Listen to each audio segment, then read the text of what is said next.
Hello, everyone. Welcome back to another week. I appreciate you coming back with me week after week to listen to my random conversations with random people. Thursday morning, almost at the weekend, I myself wish that I was golfing right now. If you are a golfer, then you understand why. I fell in love with golf late in life. Okay. I golfed a few times in high school. I hated it because I was never good enough to accurately hit a ball. So without me being accurate with hitting a golf ball, I was never able to compete against all my friends. And if I would go golfing with them, it would be a waste. You know, I would pay money or, even if I didn't have to pay, I would just have to go there and watch these dudes compete, and I was just never able to do it. So one day I went golfing and I hit that one good shot and I was like, fuck it, I'm going to get good at this. And I just became obsessed. So I try to go golfing as much as I can, and it's just super, super relaxing to me, even though it makes me more mad than I've ever been in my entire life, to the point where I just want to kind of go off the deep end and just break my fucking golf clubs because I can't hit a ball right. Anyway, though, everyone loves to golf. So why not do what you love for a good reason? So I know a kid that I went to high school with, and his name is Justin Calderon, and he messaged me the other day and asked me if I would be interested in, kind of promoting this foundation that he just started up. He recently had some unfortunate events happen within his family where his son passed away at a very young age. So he started this foundation called the Calderon Caring Foundation. Okay. And the Calderon Caring Foundation is a foundation that is basically, it's just to supplement parents and people that are in long-term medical, like people that need long-term medical help. Those bills just rack up more and more and more over time. And his kid was in the hospital for a long time, so I'm sure that he has an insane amount of medical debt, and this happens to a lot of people. I mean, I'm not very familiar with it, but I could only imagine. I have another very great friend who recently had a child who has a condition where causes her to get sick and have to stay in the hospital for days at a time. And we all know that shit just costs crazy money. So he started this foundation to kind of help out other families that are dealing with this. If your kid is in the hospital sick, having health problems, the last thing you want to worry about are these crazy bills. So whenever he hit me up, I was like, absolutely, I'll do anything I can to try to promote what he's doing. And the reason I was talking about golf before is because he is doing this golf outing, and I myself, I love golfing, so I'm always looking for a reason to go golfing. And what better reason than to kind of give back. So he organized this golf outing. It's at the Mon Valley Country Club. It's going to be on September 15th, 2018. And it's going to be, an 11 a.m. shotgun start, 10 a.m. registration, and it's a 4-person scramble. Each team is $400 to get in. Excuse me. There's modified prizes. There's dinner following, after with a Chinese auction. If you golf and your significant other doesn't golf, you could buy tickets and just go to dinner. But all this information is on Facebook under Calderon Caring Foundation. But this golf outing is something that could definitely help out for what he's trying to do. So the forms must be submitted by September 1st. And again, this is Calderon Caring Foundation. I'll post everything in the description below, but you could contact him there through Facebook. And, just if you're interested in it, definitely hit him up. I'm sure he'd love to have you, but I'd appreciate it. And, I'm going to post this. If you want to repost it, I appreciate all the help, and I'm sure he does too. But yeah, so I was definitely anything I could do like that. Like, I'm sure I don't have like a crazy amount of people that are out there like listening to this, but like, I mean, it does not take anything for me to work in, a couple seconds reading over something that like a buddy like asked me to do. So I was glad to do it, but I'll definitely go over that the next couple weeks, just so you guys know. But anyway, on to the reason we're all listening to this. This week, I sat down with a really awesome guest, someone that I didn't really know who it was. Another instance, and that's my favorite type of conversation, is people that I don't know. And I met this guy, through the clothing store I work at, Threads on Carson. Excuse me, but his name's DJ Afterthought, and he is a DJ. He is just a producer, just a creative dude in general, and he's came through for other listening parties that we've had or other events. So it's just a person that I've met in passing these past few years, and I've kind of like seen what he's been doing on social media. Like that's how everyone keeps up with people, but I thought he would be super interesting to talk to. So took me a minute to link up with him. He's a very busy man, touring around, doing all kinds of shows and all this shit. But Jesus, I just keep coughing. Got to deal with it, I guess. I'm parched very much. But yeah, so DJ Afterthought, me and him sat down at ID Labs where his brand new studio just opened up. But we talked about all kinds of crazy shit. Like, I didn't know this dude played hockey. That was a huge part of his life. Ended up, like we have the same interests in like, some movies and music. And it was just a great conversation. And I like talking to people I don't know. And it turned out to be pretty awesome. So without further ado, episode 27 of I'll Call You Right Back podcast with DJ Afterthought.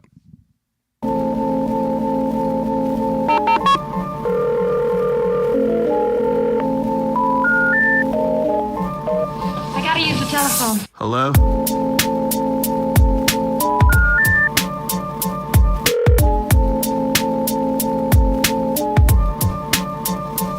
Telephone. I'll call you right back.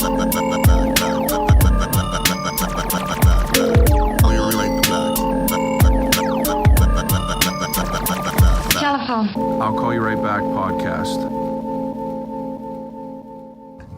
Jesus, just talk for 5 minutes and I didn't hit fucking record. Such an amateur move. Okay, so we already were into a conversation, so you guys just have to fucking deal with it. You took a sip of your drink. What's in your cup? What's in the cup?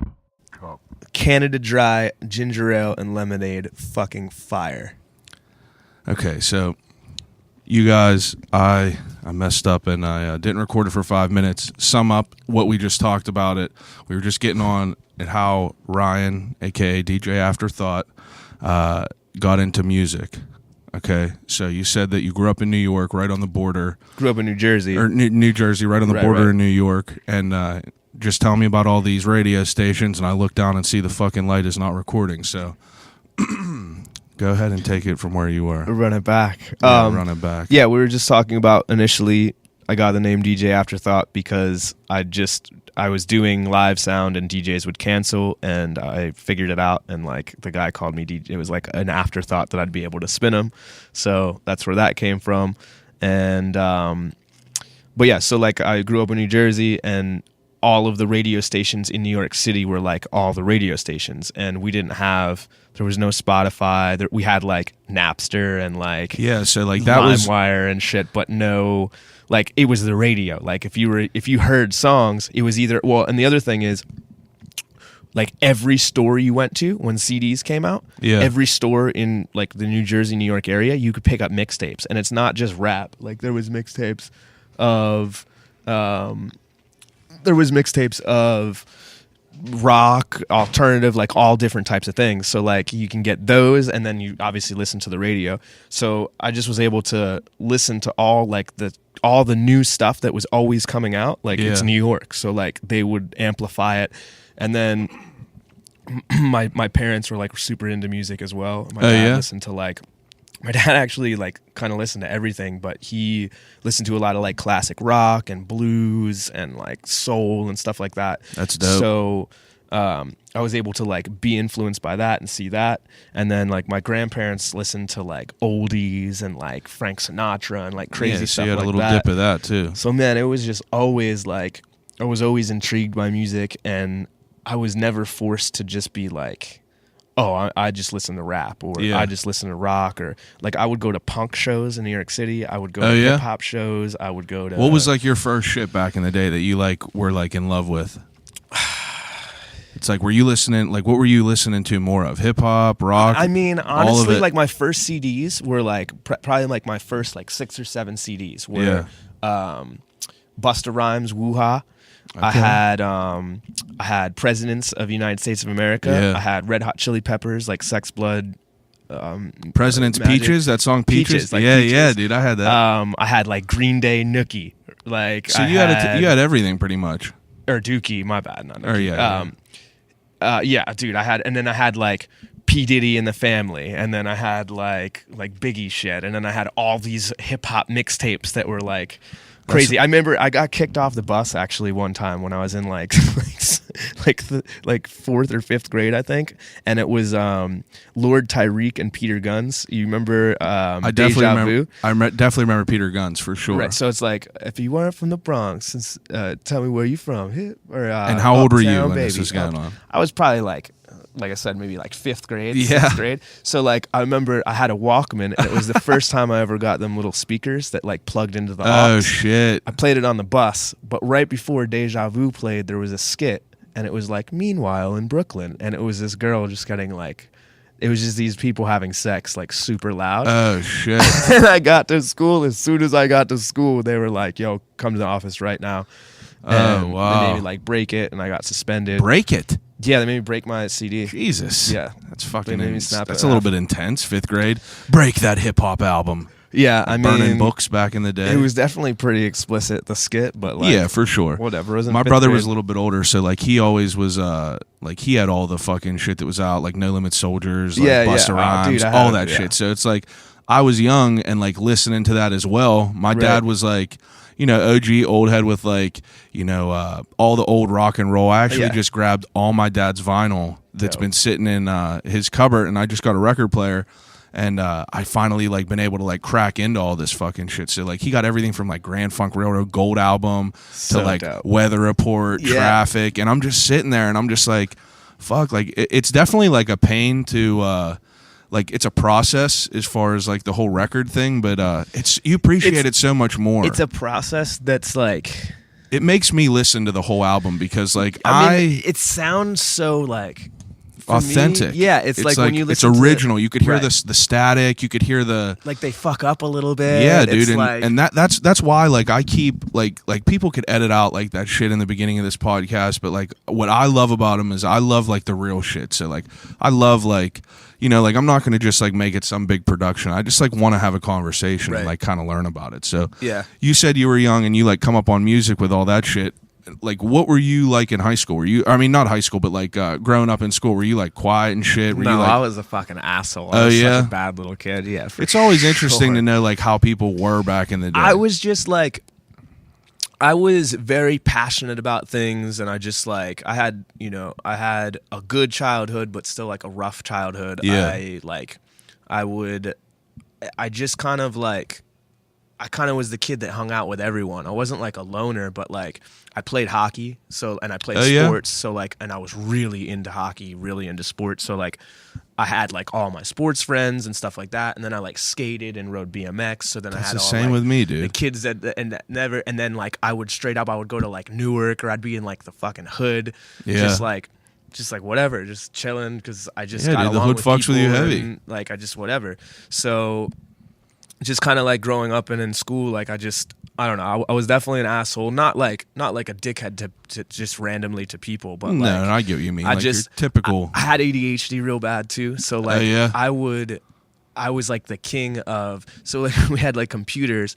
I remember when I was real little, like probably second grade, third grade, and they had like math crunchers and like Oregon Trail. The games? Yeah, Yeah, like, little yeah. I know games with exactly floppy what you're disk talking games about. and all that. Fuck yeah. So I'm doing like, I would do all my work super fast because like I got it. I was like, okay, like let's stop talking about it. Just give me the shit. So they would give me these like our little assignments and I would just like blaze through them and I'd be like, here. And they would like look at them like, come on, dude. And then go through and I like had the right answers. So they're like, well, shit. So then they'd give me a little bit more and I would get like 2 ahead. And then some days I would just literally just play games. But that's all I wanted to do. It's like fuck around. But it got me in trouble because I would like just like try to talk to people and fuck with people. And so like I was just like a naturally curious person. Like I just wanted to talk to people. Me like, too. Always just like, networking. Even whenever I was younger, I just always have had like you said, I was friends with all different types of people. I was never like one to care who, like what your background was. If you were fucking black, white, Asian, I don't really care. Well, dude, and especially in New Jersey, like Northeast New Jersey, right there. Yeah, it was probably a melting pot. Dude, it's like, I mean, there's racism for sure, but like, and I'm not going to take away from saying that there isn't. I'm not like anywhere coming like and getting into that, but like, it's a lot harder to be racist in an environment, to grow up in an environment like that. It's a lot harder because like, dude, you don't have a fucking choice. Yeah, like, I mean, you guys are all. It's like the high schools aren't like in Western Pennsylvania. Like there's like the high schools that have predominantly African American students, and then there's like high schools that are predominantly white kids. Like in New Jersey, in that area, it's not like that. Like every school is just. I mean, there's everyone. So it's like when you grow up, it's like it's not as segregated as other places. So it's not. Like nobody gives a shit. You're just unless your parents are like super racist. Yeah. You have to be taught it. It's kind of like that's really the only like there's people I knew growing up that were racist, obviously. Yeah. And not even just like white people, just like other like dude in New Jersey especially, like the Latino stuff, like those dudes would bang. Like the Dominican dudes hated the Puerto Ricans and Dominicans would just like go fucking at it. The Colombians and the Guatemalans, it was like heavy up there. So that's like, wild, dude. It was like that's a whole different world from us. Like I mean, right. So like I got to see kind of all that stuff, and it's a lot harder for you to like. Yeah, you were in the mix of it, so it's like you're exposed to it, and like that gives you more opportunity to like meet people that are cool. Like you just talk to someone, you could get along with people. Yeah, it's like you'll probably find more things that you agree upon rather than disagree. Right. Regardless with everyone, but I didn't know you played hockey. How long were you into that? I was on. They put me on double-edged skates when I was like 2. So really? I used to go, like play on the pond. Jesus. And then I played street hockey, roller hockey, ice hockey. Probably from like. You're a Devils fan? I was a Devils fan. I was a super Devils fan. But I actually always loved like Yager and loved Lemieux. I mean, it's not too far away, New Jersey. Yeah, so I was like. It was the same division, but like I was still like my second team was the Penguins. So it's hard not to like the best player in the world, right? There you go. I know I had to throw it in. But now, when I was younger and growing up and being a Devils fan, like the Devils were fucking good. Like, for sure, dude. Marty Brodeur and all those guys. Marty Brodeur was like the GOAT, and you see, Taylor Hall just won the MVP. Yeah, and like I mean that kind of.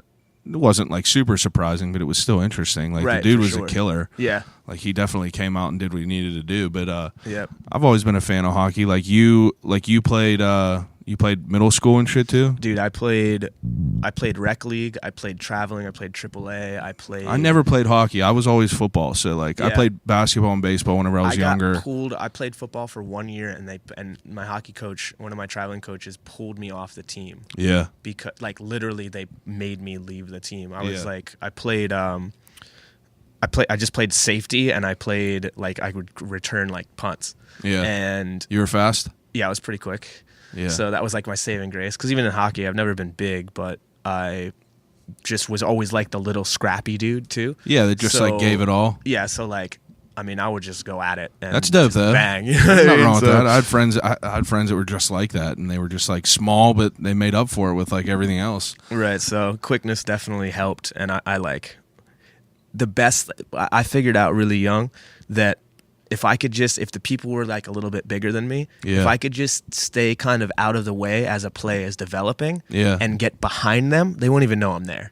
So Oh, a lot of my strategy playing hockey when I was younger Sneaky. was like just being sneaky. Yeah, just like That's sneaking all right, around dude. and just Fuck waiting it. for a rebound because the goalie is looking over there too, and then all of a sudden there's this dude just Yeah, you're just like waiting their back door to just throw some shit in. exactly. That's dope, dude. I was into hockey just by watching it and everything, but like, I mean, I never played, and I regret like.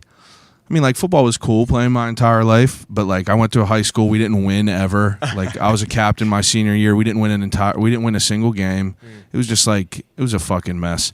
No one really cared, but like, your high school, did you go to a big high school? Yeah, it was relatively big. I think our graduating class was like 1,000. Holy but I ended up shit. so I played junior nationals as well, Yeah. and so I played U16 US, and I graduated a year early from it. And I didn't even tell anybody. So basically, like all the people I went to school with my whole life growing up until I was like 16, they all were graduating in like 2005. Yeah. And then I just showed up and graduated at the 2004 class. Didn't say anything. Didn't tell anybody anything. That's just fucking showed crazy. Up. So like all the people that were a grade above me that I knew were like, "What the fuck?" Yeah, where did you come from? So- I remember when we graduated, so many random people were there that you were like, I didn't even know that dude was in our grade. Right. It's like 3 years before or like 3 years after. It's fucking wild. Yeah. Were you like a popular kid in high school? Yeah. I mean.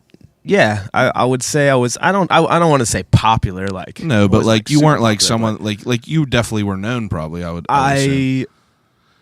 Yeah, I mean more or less. I knew everyone. Yeah. I definitely knew everyone. I was friends with a lot of people, and Yes. yeah. I mean, I wasn't like And like when did like the DJing and like whenever you like got into like music, like when did that come in? so. I played instruments growing up too. Like I played guitar and a little bit of like drums and just like random stuff. And like I said, I would go to like hip hop shows in the city. I would go and sneak into like punk shows and Yeah. just do all kind of random stuff. So it was just always around me. Like I always just like was part of music and went to shows and like did whatever. But I'd say probably like at the end of middle school, like Oh, really? That young? yeah, probably like What what did 7th, 8th grade. I started like because I played like piano and all this stuff when I was Oh, younger. so too. you did a bunch of shit. Yeah, so like, cause I was so ADHD that like my parents and my grandparents Like, were you like on medication ADHD? Oh hell yeah! I was Like on what? Like Ritalin? Ritalin, Adderall, Oh my Neurontin, god! When was the first time? Concerta. When was the first time that you got put on Adderall? Like when did that even come They in? gave me Ritalin first, and I was Obviously, in, like, that came second first. grade. Fucking Second grade. yeah, dude, it was bad, and I hated it. And I would hide them and like spit them out shit all the time. And then they gave me this stuff called Concerta. Yeah. Because then they were like, okay, well, let's switch it. He's not taking it. So same shit. I was like, makes me feel weird. I'm good. Then they gave me Adderall. Yeah. And Adderall just fucking, it would make me super focused. And not like, Oh it my doesn't God. make me like, everybody else takes it and they're like, I'm going to stay awake. Dude, no. For me, it makes me super focused for like 4 hours and then I'm done. I Yeah. have zero appetite and I'm like knocked unconscious. Oh, I So bet. like it's kind of the opposite. It's slowly making me slow down instead Yeah. of being like, I took one in high school one time, and I was never real big into like drinking or anything. I still don't drink or anything. So I took this Adderall one time. I had in school suspension where you would just like get Yeah. in trouble and you'd have to go sit in there the whole day. yeah, I've had my run-ins within school. Yeah, so like it's fucking dumb, but luckily it was a blessing because like I had to figure out like my math notebook and shit. So it was just like a whole day long of like me copying an entire notebook from some girl. So they were like, "Take this Adderall, you'll be good." And I was like, "What do you mean?" Like they're like, "Take it, dude, you'll be fine." And I'm like, "All right, so like, what's it gonna make me feel like?" I don't drink because I'm afraid of puking and shit. Like I just Right, never right. liked it. So I was like, "Is this gonna make me sick?" Yeah. Like I don't want it.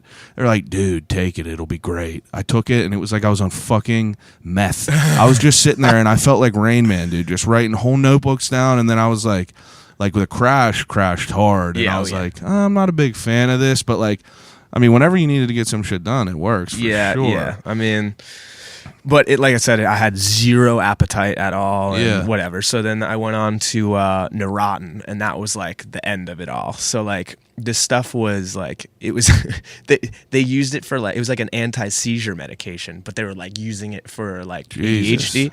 So what happened was my like I said, it was like this anti-seizure shit, and I was like taking it, and I was taking it for maybe like 2 months, and it made me just feel crazy weird, and it didn't work. Like it Yeah. just made me feel funny. And then like I remember we went to the Outer Banks, like down in North Carolina, for like What part, like, dude?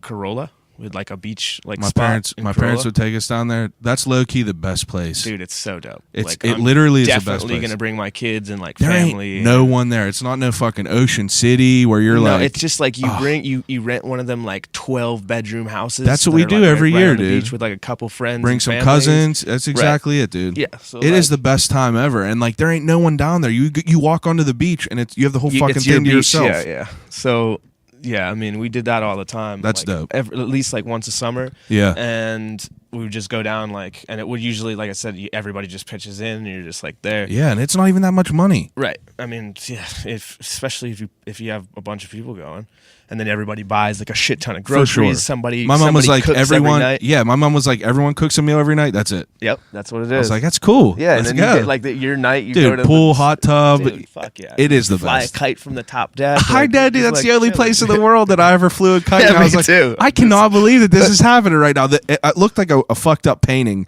There was no one there. It was overcast, and I had this mean ass kite, and I was sitting there, and I was like, I'm doing this right now. Yep, Only place in the literally- world. Yeah, it's Anyway. it's super dope. So anyway, I remember I woke up and or we left and we drove down Yeah. and I forgot, like they forgot to bring it. Jesus. So I was like, all right, cool, like, that's fine. Probably just bouncing off a wall. So like 2 days in, like a day in, I woke up and I was sick as fuck, like super duper sick. Really? And I was like, had a crazy fever, like not normal fever. Jeez. I was like puking. It was withdrawal from I this couldn't really medication. move. Yeah, so it was like, it was crazy withdrawal, and I was like, I had no idea. I was terrified. Like, And I how thought old I were you was- when this was happening? Shit, I don't know, 12, 13. Oh, okay. So Shit, like, dude, I was like Jesus. terrified. I had no idea what the hell was happening. I was like, this is like Something that you never experienced. I'm gonna die, and I was like barely responsive. They said like I was just like in bad shape. So, they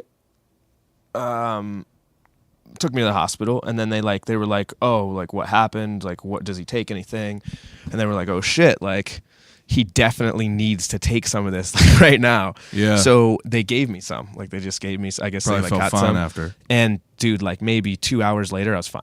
Like an hour and a half Jesus. later, I was like fine. That is wild. So it taught me a lot about like prescriptions and shit too. Like I never got into anything like that. Like I pills did and stuff? Never. Oh So, yeah, dude. Like, it's fucking crazy. dude, I've never ever got into it. So like the only thing that I've ever done really is like a couple times I've taken like a Xanax on like a crazy long flight. Yeah, like that is literally the only time I've ever taken a Xanax. Me I too. took a Xanax going from Pittsburgh to California because like I'm terrified of flying. So am I. I'm And- terrified of flying too. yeah, dude, and It's shitty. good employment you have flying all over the fucking Yeah. world. Yep. But I it's, took one and I just fell asleep and woke up 6 hours later. Like, hey, like I don't Dude. know how people like rappers and shit like eat Oh, Xanax no and idea, like but for perform me, it just puts me out. I'm right to just done. sleep, dude. Yep, I was good. Like you're And dead. I took one first time I went to Australia. I mean, that's like How long is the flight? it's a 4.5 hour flight from here. Yeah. Right. And then you go. So the first time I went to Australia though, I left from Norway. So we were on tour in Europe. We left from Norway. It was like in Norway, it was summer and it was light all day, all night. Really? So we came out of the show at like 2 a.m. and it was bright. Jesus. So we took a 31-hour flight. Like we went Norway to Amsterdam, Amsterdam to Abu Dhabi. Abu Dhabi was a 15-hour flight to Australia. Fuck that. So we get to Australia finally, and then it's another. We were going to New Zealand. How and- terrible are those flights, dude? dude! They were so. I've Like, never. like, what are taken, you sitting in like coach? Are you sitting in like good seating? I have never taken a flight overseas. So I've never taken a flight from the U.S. to Europe or Yeah. Europe to the U.S.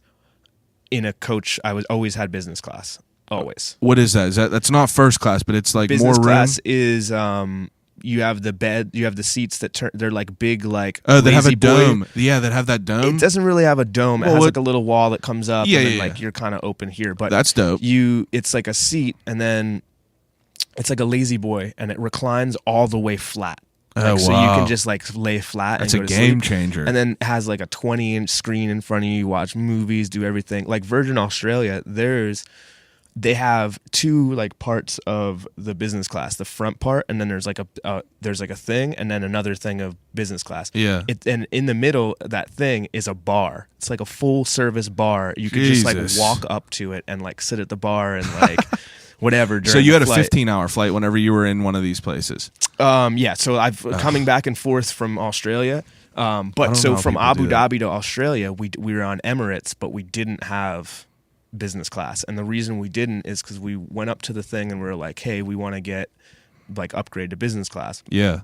And the lady was like, well, they're like $2 or $3 grand a piece to upgrade. But she's like, if you don't want to upgrade, she's like, you're already in like premium economy. And we have like a couple rows that are premium economy and there's still 4 seats. Yeah. And they'll just block us off rows. So Oh, she's that's like, if dope. you want to sleep, like you could just lay across these and you don't even have to upgrade or whatever.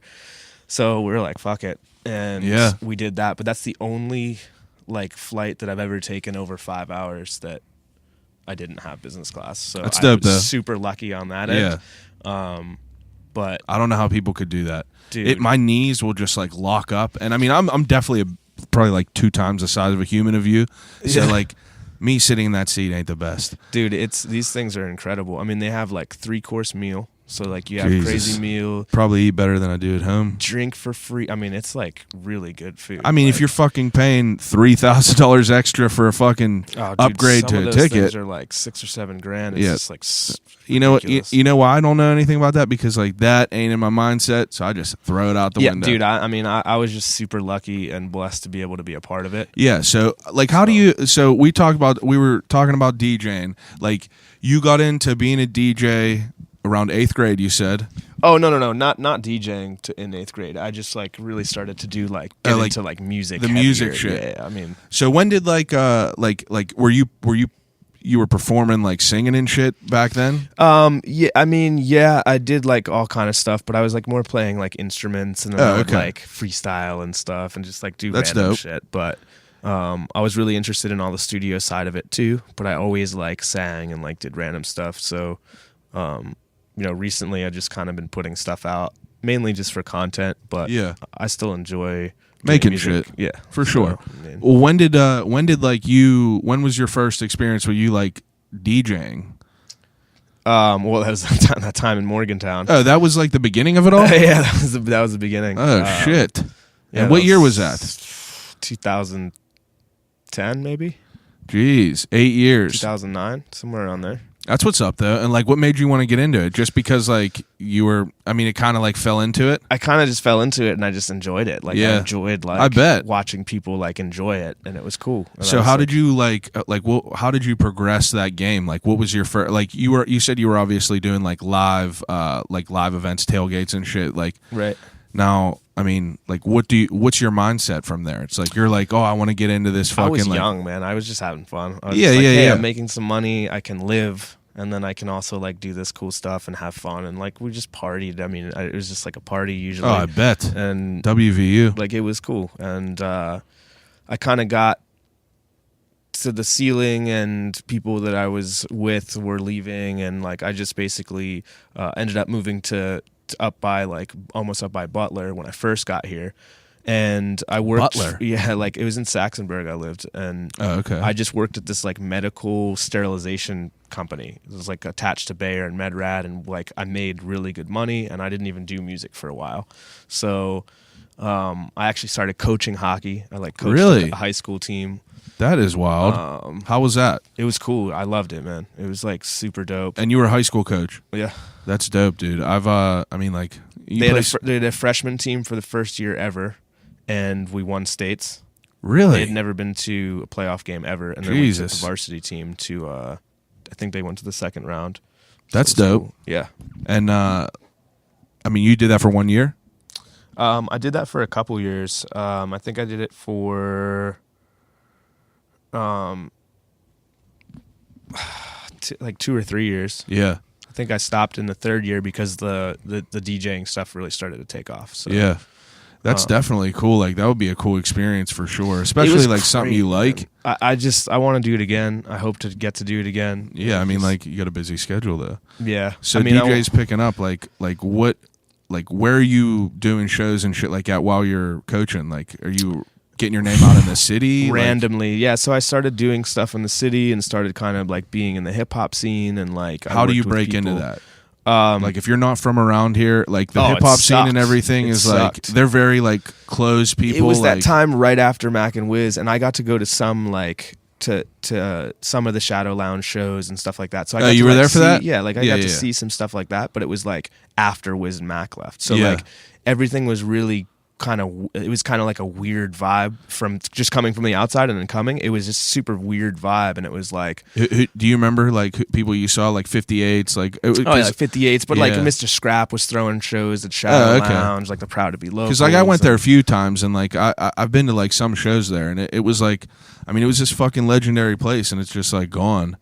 Yeah, it's definitely sucks that it's gone, but I mean.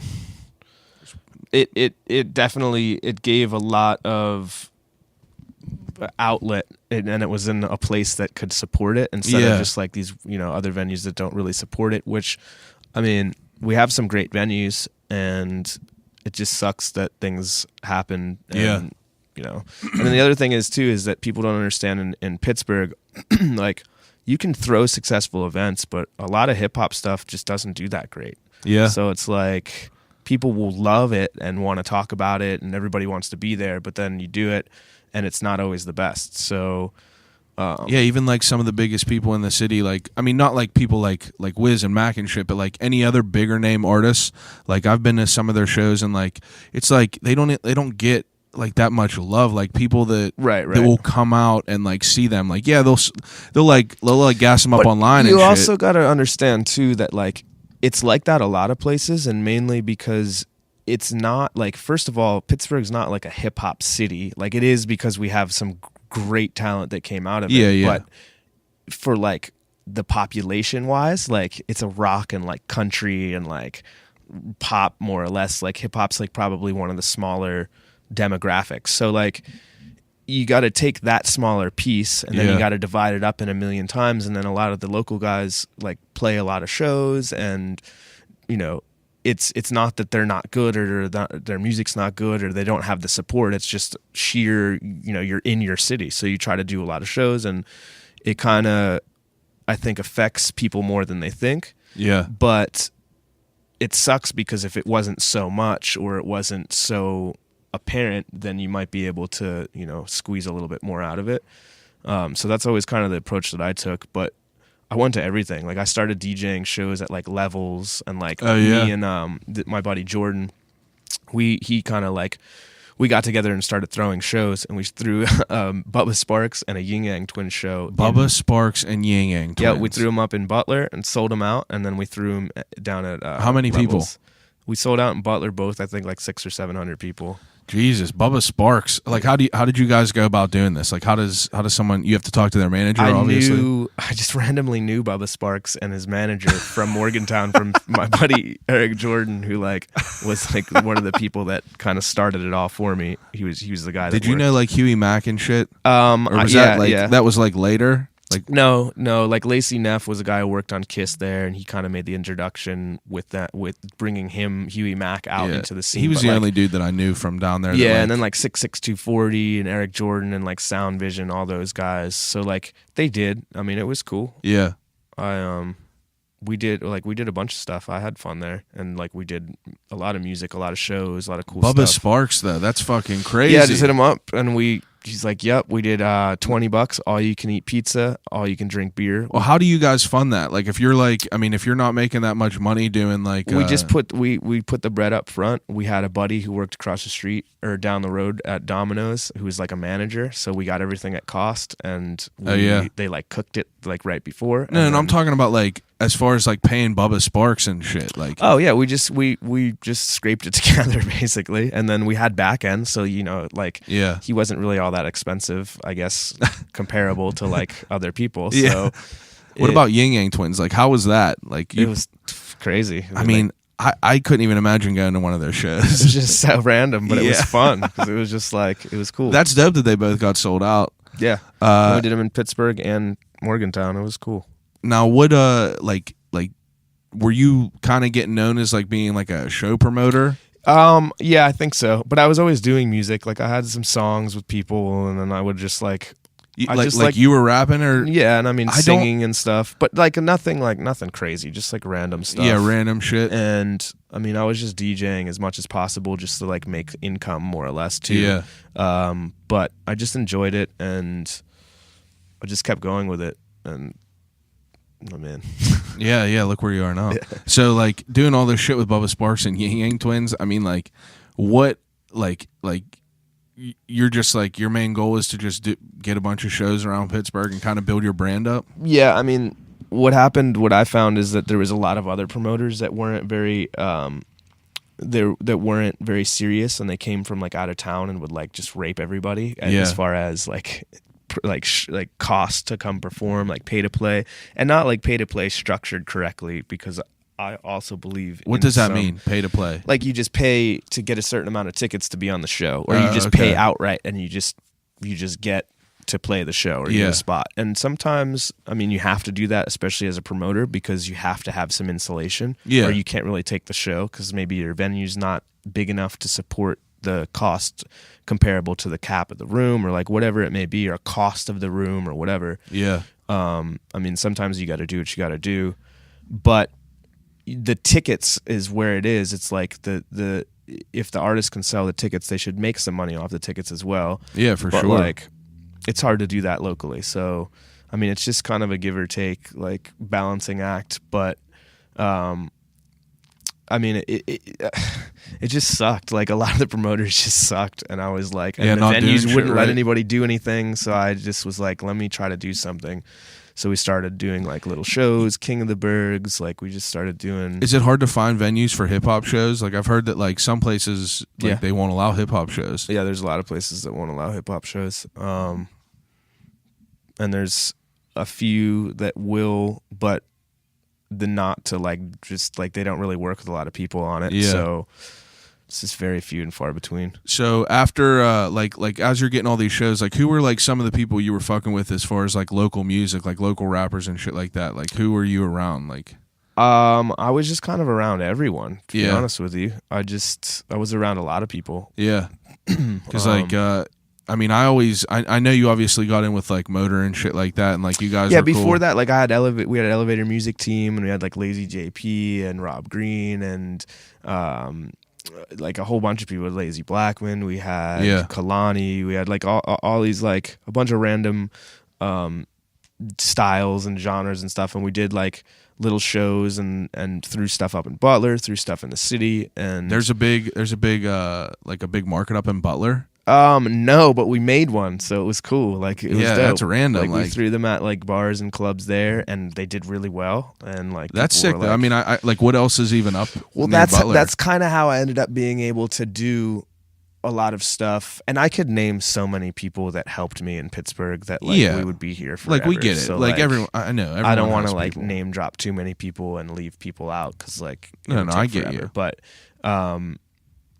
I think a lot of people were impressed that we were able to do it there. So the Pittsburgh venues were kind of like, all right, well, shit. Like, if you're doing it there, I mean, in a market like Butler, right? Like, but I would also like DJ just everywhere, just anywhere and everywhere. DJ for bigger artists if they came, and then like just doing random stuff, and then fell in with the Riff stuff. And I mean, that really helped me kind of have. Like, when did that happen? Happened randomly. Like I helped him get a hair braider in Pittsburgh, and then I ended up DJing that. What do you night mean? For him. He was in town, and I think like Mac hooked it up. Something happened. Like we ended up linking, and he needed someone to do his cornrows. Yeah, he needed to find someone to do them. Oh, so like shit. I was like, they were like, yo, this dude could probably find you one. You're just a man that knows how to get things. And he was like, yeah, I just need a DJ for the night. So I did it, and then we kind of hit it off like performance wise, and I just did it for like 4 years basically after that. But that's dope. it just helped me get a little bit more of a platform, and then I was able to go on all these tours and work with all these people, and then I went on tour with Chew and Mac, and that definitely really helped kind of gain a little bit more momentum. And then we started doing King of the Berg, and King of the Berg. Explain what that is for people. King of the Berg is like a battle of the bands, more or less, but like with hip hop. Yeah. And they were always just super lit. Like there was. How many years did you guys do that? Like 2. We did 12 of them, 11 in Pittsburgh and 1 in Erie. Oh yeah, I do remember the one in Erie. I think. Yeah. And it was just like, was there people? Is it just local? Yeah, it's just local. Yeah. And how many people would you have in there? Somewhere around like 500. No. I mean, like as far as people performing, like. Oh, it just depends. Sometimes we had like 12. Like in the okay. beginning, it was like 12 or 15, and then some of them had like 20. It just depended on. That's dope though. And there was people that were like, people definitely fucked with that because like I remember hearing about it all the time.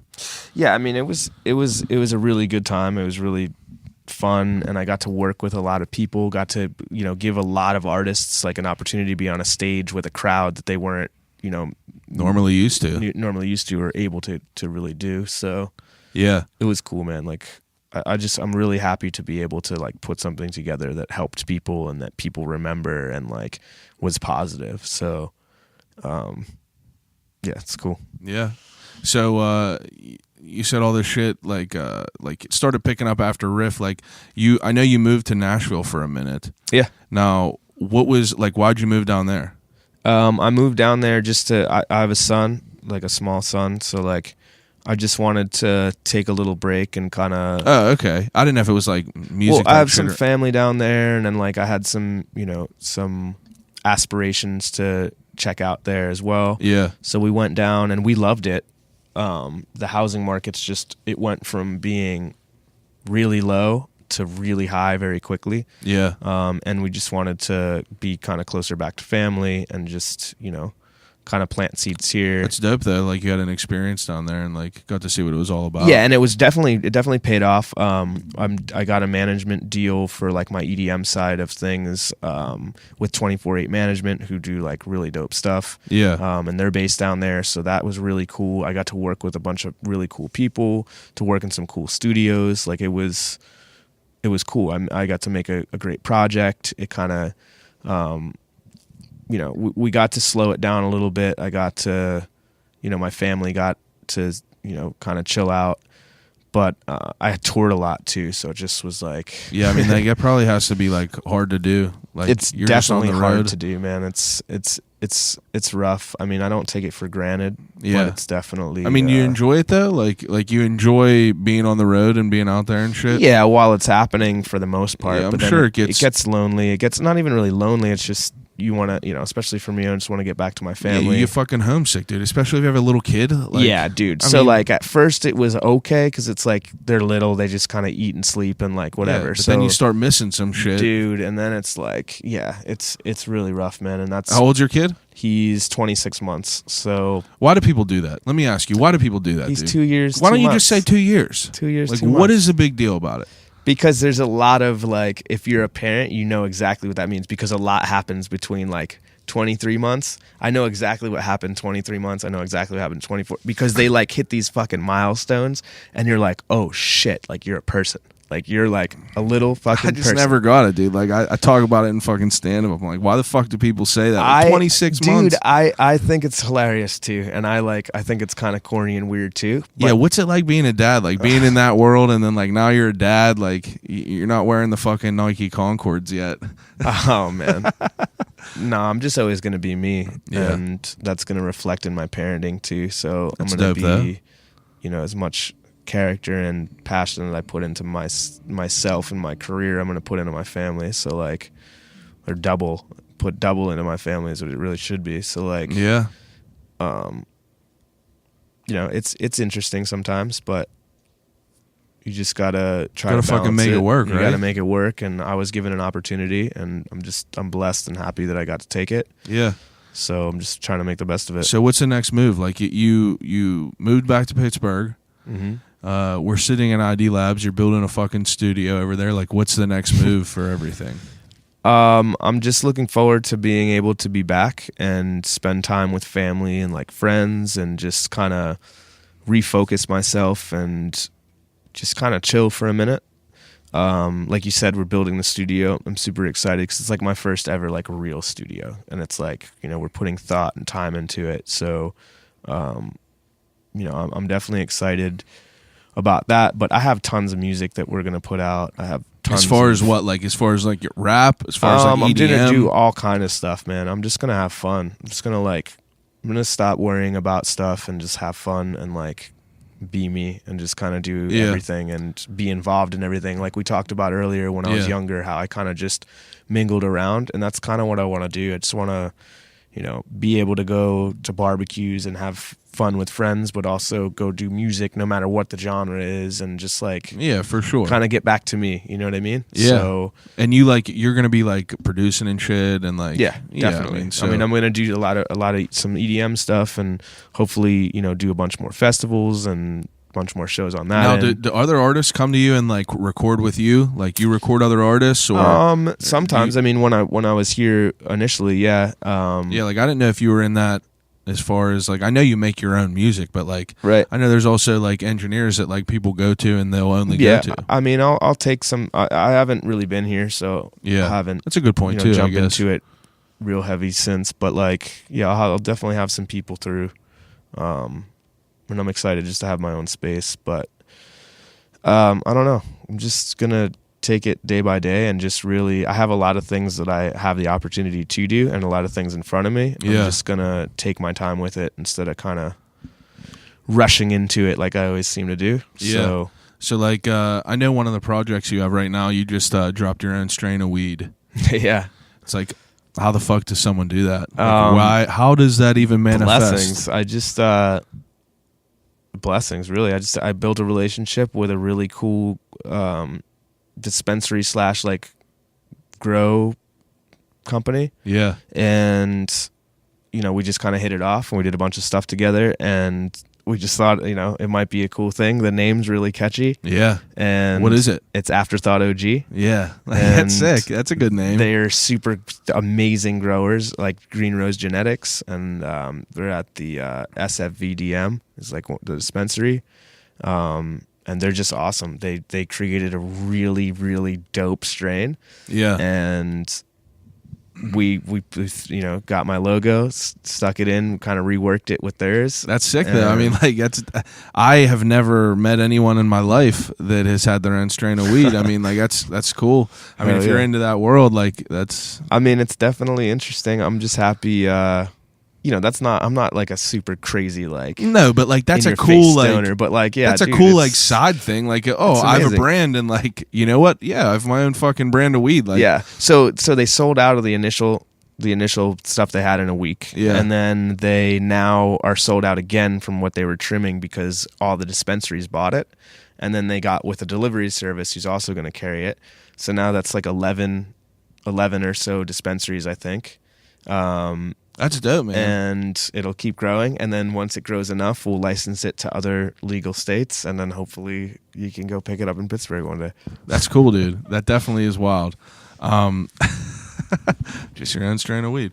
Okay, so I do something at the end of each podcast with every guest. It's called Desert Island Questions. Okay.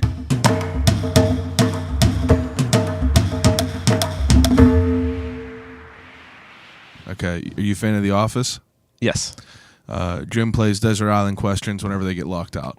But I do Desert Island Questions. I give you 3 categories. I give you 3 choices for each category, okay? Okay. Take with you on a desert island to use every day forever, like Tom Hanks. First category is 3 movies to take with you on a desert island. 3 movies. Talladega Nights. Really? Yes. Talladega Nights. That's a good one. Don't Be a Menace. I love that movie. It's hilarious. I guess in Castaway.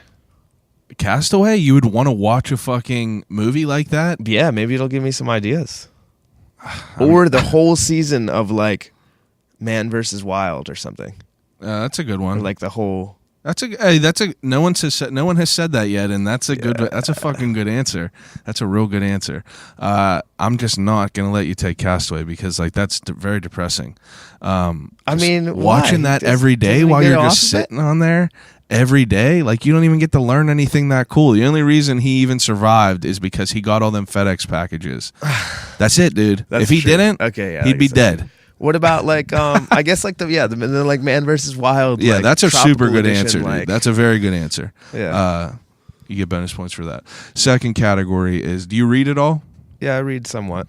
Okay, so like I usually ask people 3 books that they would take, but if you don't have 3 books, I give them a consolation question of 3 video games. So 3 video games. So whichever one you want to answer. I'll do video games for sure. Because I read books and like I don't really like to watch movies over again either because I really? Like, have a really good memory, so I just kind of like I like new stuff. Yeah. So I have a really good memory. I mean, I'm just saying I have a pretty good memory, and I just like.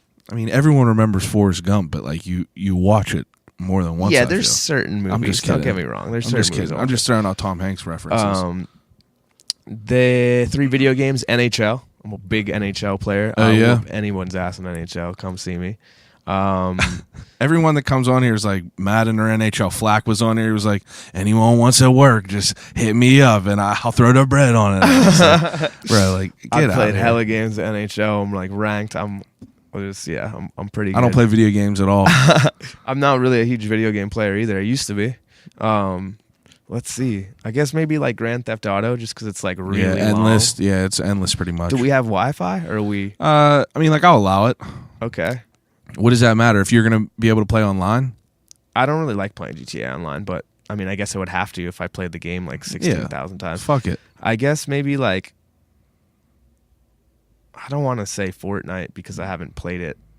Don't play it. Come on now. But I feel millions of games, dude. I'm looking at this. You got a fucking GoldenEye and an N64 over there, and you're like Fortnite.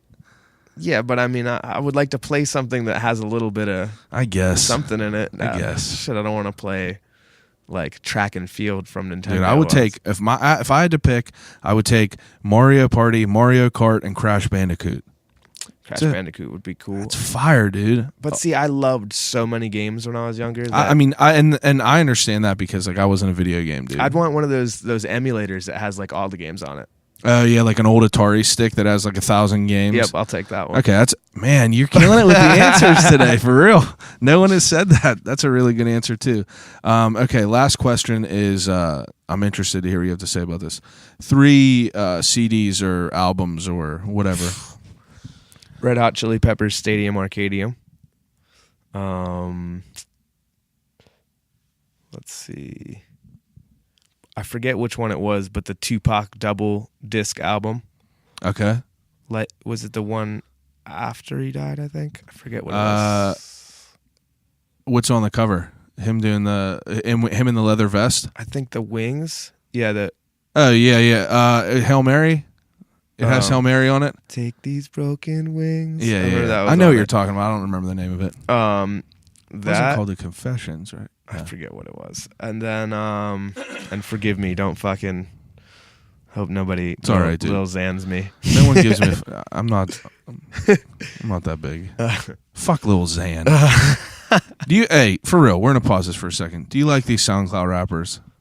Do you really genuinely like Lil Xan? I'm not gonna comment on who I do and don't like, but I definitely don't hate all SoundCloud rappers. No, I think that I think some of them are pretty good actually. Who are some of your favorite?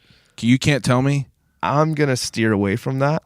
Oh my god. Okay, I can understand. I mean, that's you can't shit where you're eating. I like. There's a lot that I like and a lot that I hate. Okay, that's all right. That's fine. But yeah, I'll just leave it at that. But that's yeah, fine. I play all kind of, if whatever people want to call it. If you call it SoundCloud rap, then I play a lot of that too. So that's all right. I don't hate on it. I just want to know. I mean, that's coming mainstream now. So absolutely, it is. It's not. I mean, it's a whole different topic. But okay, other ones. And then let's see. Last CD.